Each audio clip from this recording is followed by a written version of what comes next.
Good evening, everyone, and welcome to another exciting edition of Pardon Our Picks, where perfection is a work in progress. I'm your host, Sam, for this playoff edition of the show.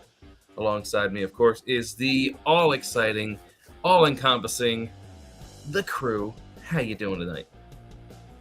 Oh, keep coming with the praise, Sam. Oh, I like it. Oh, it washes. His red hair is just flowing everywhere. It's beautiful. Oh, the beard. Just get like an 80s music video. Just, yeah. Burning bushfire. Just Where's White Snake when you need it? I'll start Tawny containing all in my new chair and just start throwing my legs around. If I watch you flip backwards, I will die laughing. I'm just going to say, it's just... Don't worry, the back is locked. I can't go back. That's what I'm saying. The chair's just going to go, and we're just going to see wheels pop up in the air. And there goes our illustrious... You flip so hard, you take Jess out. Yeah, whatever. She'll be back. She couldn't handle the pressure. But, of course, we are here in the playoffs. She's back. How you doing, our illustrious leader, Jessica? How you doing? Sorry, I had a FaceTime call for Emmett that just came through, so I lost audio for a second. I'm doing good. I'm tired, a little bit busy this week, but was a little bummed after last week, but I'm all right. I'm sure a lot of people were, especially in the Baltimore area, or anybody that doesn't like the Steelers. Well, we are, of course, brought to you by Aardvark Concepts, Incorporated, more than just a sign shop. Check them out in Westminster for all your sign and decal needs. And, of course, in Too Deep of Maryland, check them out January 30th. Carol's in the Caribbean? Yeah, she is. And In Too Deep is at Reckless Shepherd on the 30th. Check them out. It's going to be a great show. You're your own mom, Brady? I am, actually. I was born of Yourself? osmosis. Well, he must have did the nasty and the pasty. Yep. For anybody that gets that reference. That's right. No. Ah, man. Well, fry. I'm sure a lot of people, if they got the opportunity, would love to see a time machine, go back, change a few things. A few of these people that we're about to talk about can't do that, and that's our breaking news. It is the days following the end of the regular season, and with that always comes firings. Usually they all come on Monday. Not all of them this week. So far, 8 firings. Their latest, Mike McDaniel from the Dolphins. We, of course, also have John Harbaugh yesterday, Jonathan Gannon, Pete Carroll, Kevin Stefanski, Raheem Morris, Brian Daboll, and Brian Callahan, who were fired. Those last 2 fired during the season. It's been a rough year for these teams. So let's get into it. I'm curious, which one of these coaches is the hottest commodity going into the coaching search? I mean, I think we all know the answer to that one. Yep, Kevin Stefanski. Yeah, honestly, yes. I think Kevin Stefanski, for a head coach, I think is the hottest commodity. But I would argue that Mike McDaniel, as an offensive coordinator, would be the hottest commodity on the market right now, because we saw, a lot of these teams struggle with the offense, and now we all agree that Tua probably isn't, the quarterback of the future. Even though Mike McDaniel did make the playoffs with Tua twice, imagining him in one of these offenses, maybe running the team in like Atlanta with a Bijan Robinson, or in Baltimore with Lamar Jackson, or developing Cam Ward into the quarterback that I think he really can be in this league. So I'm going to go with Mike McDaniel, but as an offensive coordinator, I think there's a lot of potential left. He's still a young coach. He's got a lot of time left in this league. So I'm going to be excited to see where he lands. So I feel like Mike McDaniel, either he doesn't have a history of success in lower level management, or I don't know about it, because my thing is he had some of the top offensive weapons, and Tua, when he's throwing well, he's throwing really well, and people get really excited. But when he's not, it looks like garbage. I don't know that Mike McDaniel took them to these places, or if their offensive coordinator was calling more of the shots there, or if just having those offensive weapons was enough. But either way, the one thing that you don't want in a coach is it looked like he just gave up at a point, right? Like it looked like he just was this sulky Eeyore that just knew it was over and didn't think that there was any point in like even pretending. Now, I will say, I think that John Harbaugh is the hottest commodity, and that is not a home field bias kind of thing, home team bias. I think he's got a proven record. He's got a long tenure. He had a multiple locker rooms that had Hall of Famers that will be that resonated with him, that got along with him. His biggest downfall, and I think what ultimately cost him the job, was he's not a micromanager. He is I'm going to trust my guys to do what they do. And that's in like every position. So when he does that, he ultimately takes the fall when the guys underneath of him aren't doing the jobs that they should be doing. And he's not going to step in and correct them. And as a head coach, you have to do that. But as far as being the capability to win, the football mind, and the ability to get your locker room behind you, I feel like it's John Harbaugh. Yeah, that's. I have to agree with Jess. I'm not as familiar with all these coaches, so I couldn't name half of them. I don't follow as many teams as I probably should. I know a couple. Is the Colts gray? No, that's just their color. Okay, that's what I thought, because I'm like, I didn't think they fired him. But I think Harbaugh is one. I think I heard he might retire. I don't know. Yeah, I got a couple good ones. Mike McDaniel was one. Brady and I were talking earlier today. I wouldn't mind him as long as it doesn't mean Lamar gets a concussion now, with everything Tua went through. But yeah, it's just interesting. I don't so much have that as just like what you need for these head coaching positions, because you got to be able to hold, as Jess said, you got to be able to hold a locker room. You got to be able to lead. Just got me thinking the other night with like Vance Joseph. He's a potential for some of these hires, but he was head coach of the Broncos for 2 years, and he did terribly. So you can be nice, kind of like what's his name? I know it's going to kill me. I can't. Tony Dungy from the Colts from the Peyton Manning era. He did a great job, and he held it. He held it respectfully. There's no swearing, no cussing. Like, he had a good, moralistic locker room. Some other coaches do that, and they can't hold it. They don't have the leadership. So I think somewhere between that and the micromanaging, you don't need micro, but you got to make sure you got to kind of stay on your guys and make sure they're doing it. So yeah, this is just going to be, we'll see what else comes of it in the next couple of weeks and see what happens. Out of all these coaches that got fired, I'm going to go out on a limb here. Raheem Morris, 3 years coach in Tampa. He had a losing record, then he had a winning record, then he had a losing record and was fired. He only got 3 years there. He got 3 years in Atlanta, where he got saddled with Kirk Cousins and a couple of other quarterbacks who probably aren't going to pan out as good quarterbacks. He has been struggling with poor GMs this entire time, picking terrible people and settling him with these people. I think he's a good coach. He coached this team. They won a few games at the end of the year, pretty much putting themselves in the tie for the lead of their division, which not saying much. The division ain't that great, but he kept them fighting till the end. I think this guy, if he got on a team like the Ravens, if he was the head coach of the Ravens, I think he would excel. If he was the head coach of the Titans, I think he would excel. Dolphins, same thing. Giants, probably. It's the dysfunctional ones with the dysfunctional GMs where he struggles, and a lot of coaches are going to struggle with that because they can't do anything with talent that isn't really talent. It's obscure. It's a phantom. But Atlanta's got a lot of real talent. Who's their quarterback? Okay, the quarterback, yes. Quarterback's an important position.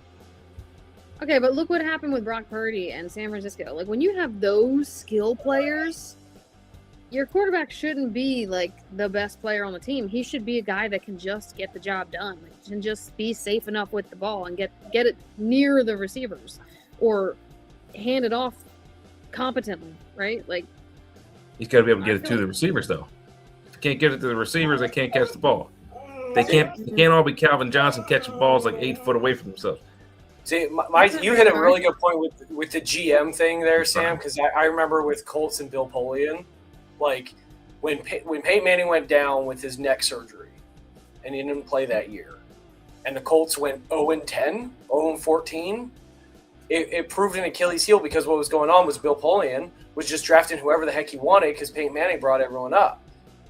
What I kind of noticed, maybe part of what cost John Harbaugh's thing is we went all offense and we had no defense. We had all the secondary rested on Hamilton and nothing else. Once Hamilton went out Sunday, that's when everything started going to crap. So you gotta have a good GM that's going to match those players up. And if you're doing it and things aren't getting drafted or your players aren't working together, then like a head coach can only do so much. Exactly. Well, speaking of not being able to do very much, let's take a look at how far behind Jessica we all really are. Oh, man. Jessica, we're rolling with it. 9 games ahead of Tarek, and 7 losses away from 100. And I had a bad week. I just want to point out that Brady leapfrogged. Like, he got to 2 games behind me. Yep. But, for what it's worth, essentially, Jess is in God mode. She's in goat country. She's gone. So, I came in first place between the rest of us. Where should we put my statue? Probably on that like shelf that's like right behind you, right there. So it's on camera. You want to make some picks? You want to make some picks? Get off my phone. What shelf? Who are you talking to, Brady? She said she should put a trophy, and I'm saying in that shelf that's like right there. I think there was another bet made last week. I can't remember what it was. Yeah, I wasn't here. Oh I man, know. Sam, thank you so much for Well, reminding actually, me. none of us won that. Actually, we did because we were within 3 points. Yeah, but we said the Ravens were going to win by. You guys said within 3 You points. said if the game is with 5 or more. specifically you said if the game is within 3 points. That was the bet. That's what we're going. I'm going to go back and watch it because I think it was the Ravens do. winning by. Because we also had a conversation about this post-recording. Fine, I'll buy you guys drinks or whatever. I'm I'm still in the Hall of Fame. I drink 0 sugar drinks, Jess. Exactly. That's all I drink. Nate says, if you ain't first, you're last. Losers. Well, in my case, the Sams are at the bottom, but that's okay. I love my son. And you just stiff arm him and keep him in the bottom. You stay where you belong, son. The boy has his weeks. The boy doesn't. And the boy has some weeks where he's just not doing so good. But that's okay. We love him. It's my boy, and he tries. And speaking of trying, let's get to the playoff bracket as it is. Here's what we got right here, right now, as it stands. We're not going to go day by day. We're going to do a little different. I'm not going to show everybody's picks. I'm going to ask everybody's picks. We're going to start San Francisco, Carolina. Tarek, who you got? 2 seconds. I'm pretty sure I have. Let me just double check. Hey, Sam. Yes. That's not San right. Francisco's not That's playing not right. Carolina. They're San playing the Francisco's Eagles. playing Philadelphia. What? LA plays Carolina. Oh, that's Yeah, messed up. flip Carolina and LA. I can't. This was the picture I found. Yeah, and Okay. also the Chargers are not playing Jacksonville. Yeah, they done screwed the pooch on this one. Okay. So I'm just going to give you the names of the teams that are playing each other. Let's go with the Rams against the Panthers. I'm going with the Rams. So I think Carolina's Same. got a shot, but I'm just going with I think Rams has just got more. I think Carolina is trying to come up. The Rams have it more higher up, so I don't. Maybe close, but I think Rams are just going to get out in front and stay it. I don't even think Carolina's it's gonna lucky to close be game. here. Yeah. When you lose an in to your play, like no, this game it's a away game for LA, and I'm happy for Carolina fans to get to see a playoff game, but wrong team to have that playoff game against. You all have such short memories because Carolina already beat the Rams this year in Carolina. Sure. Yeah, that's cool. But No, the Rams were at full strength. Carolina was at full strength. Carolina won that game. So you're picking Don't forget Carolina? that. I don't think it's happening again. I ain't picking Carolina, but they did beat them. Maybe the Rams were having an off game or something, or they hadn't gotten started, but they're rolling. All right, let's get into the next NFC game. Packers at the Bears. At least that was correct, Bears. kind of. Da Bears. Da Bears. The Bears. Packers. I got Packers winning this one in a very surprising win. All right. Who's more I powerful, can see that. Ditka or God? Trick question. Ditka is God. Yeah, it's God. Da Bears. All right. No, I could definitely. Hey. I think the Packers could beat them because the Bears have been really inconsistent, but I kind of just don't want the Packers to win. So See, the They problem just is picked up Trayvon Diggs. if there's 2 minutes left on the clock and the Bears within 2 scores, that's like you've unleashed the beast at that point, and they just start. They play their best. Like the Bears play best when they're backed into a corner and it's like, oh, season's on the line, gotta go make this miracle happen. Oh, look, this Bear found a way to make a miracle happen. AKA, go ahead, hit me with it again, Tarek. Da Bears. Thank or you. the Ditka. That one. Yeah. Dicka is God. Yeah. Ditka is God. I have a hard time picking against the team that has gotten so lucky this year. I mean, they just start slinging it. yeah. And Caleb Williams, I would argue, has had the best next season turnaround I've seen in my life because he looked awful last year, and this year he has looked phenomenal. I have a would hard time argue picking that his against him. luck is about to run out. It's like those wide receivers, like if you remember, like Pierre Garçon, like he couldn't catch a 5-yard cutout, but if you threw it into triple coverage and he tripped and flipped in the air, he would catch it one-handed and then still keep on running for YAC. So it's that type of like I've seen that with the Bears. Like they're losing, all right, yeah, they don't got this, and then boom, boom, boom, and somehow they won. So YAC, for anybody that doesn't know, is yards after catch. The big yak. Right, the yak yards. All right, next game, last NFC game, the 49ers at the Eagles. 49ers. Go ahead, Derek. the 49ers. Sam? Jess? So I My have the picks are in. 49ers. I think that they can be the better team. I'm just worried. I have the 49ers as well because they're not playing quarterback with Christian McCaffrey this time. Remember, a couple years ago, 49ers were without their top two quarterbacks and had to play Christian McCaffrey as their quarterback against the Eagles the year they won it. And also, we've reiterated this week in, week out. The Phillies offense is just not putting it together this year. So I can't, in good conscience, pick them. Even though it is at home, Lincoln Financial, it's going to be a great game. But the 49ers offense has been humming. So I don't. If they can put up a couple scores, I'm having a hard time seeing where Philly keeps pace. Because I feel like last week they didn't, and I thought it was injuries, but maybe not.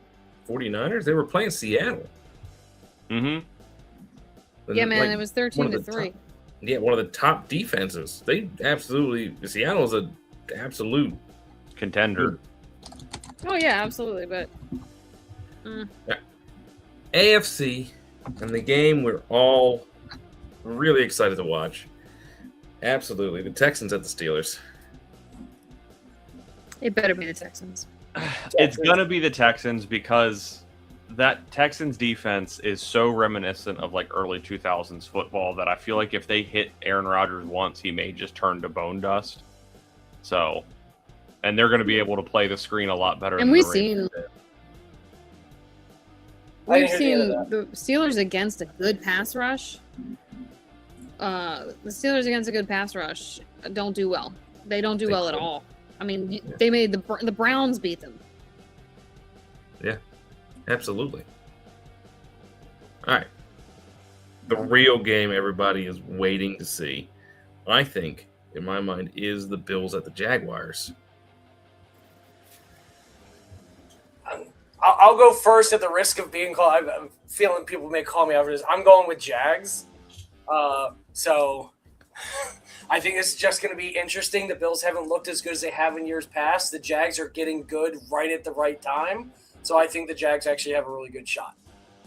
Yeah, honestly, I picked the Bills, but I'm gonna change that. I think because, like, I agree, and I think I just don't think it's the Bills' year. I just don't think they get past the Jags with the way they're looking right now. Brady. All right, yeah. I mean, where to start? If Jacksonville can hold James Cook to under 100 yards, the Bills will lose because there is a statistical difference to the Bills' offense when James Cook does not have 100 rushing yards. And Jacksonville's defense is really good. And they also have 3 really good wide receivers, and I can't tell you 3 cornerbacks that play on the Bills because they don't do much.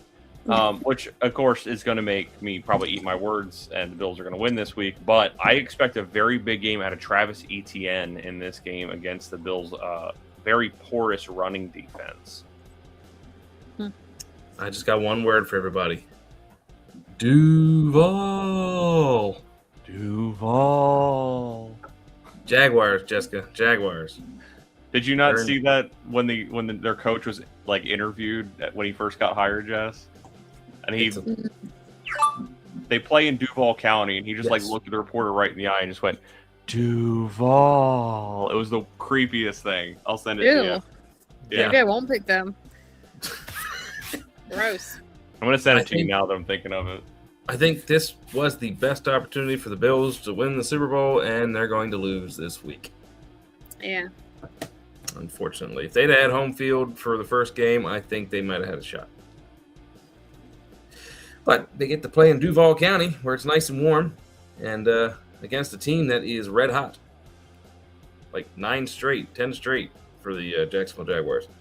It's hot like Hansel. Yeah, he's so hot right now. And then our final game, the Chargers at New England.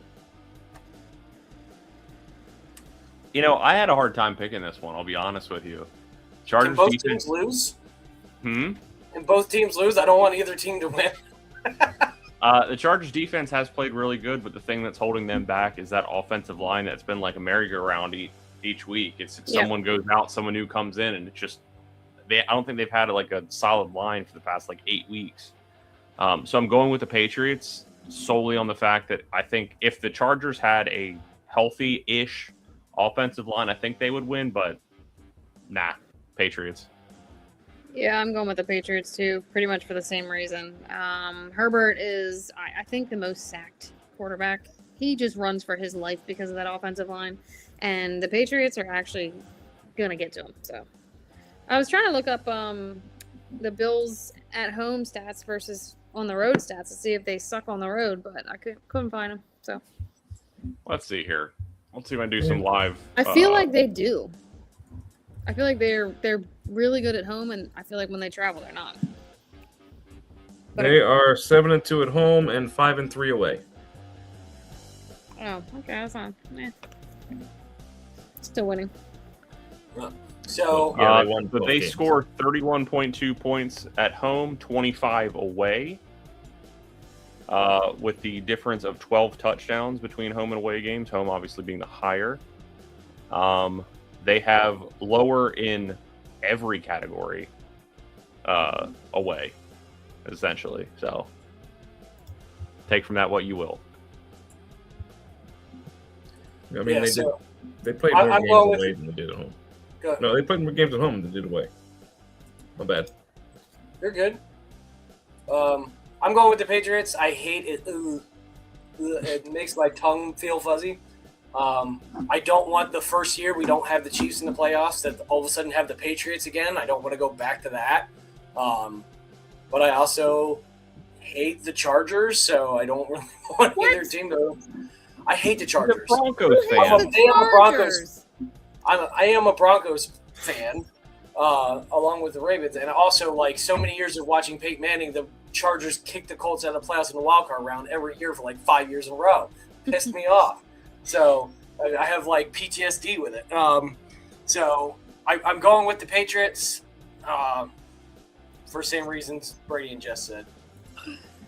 You know, it's the playoffs. There's got to be a hardball representing the divisional round. I got the Chargers. Ooh.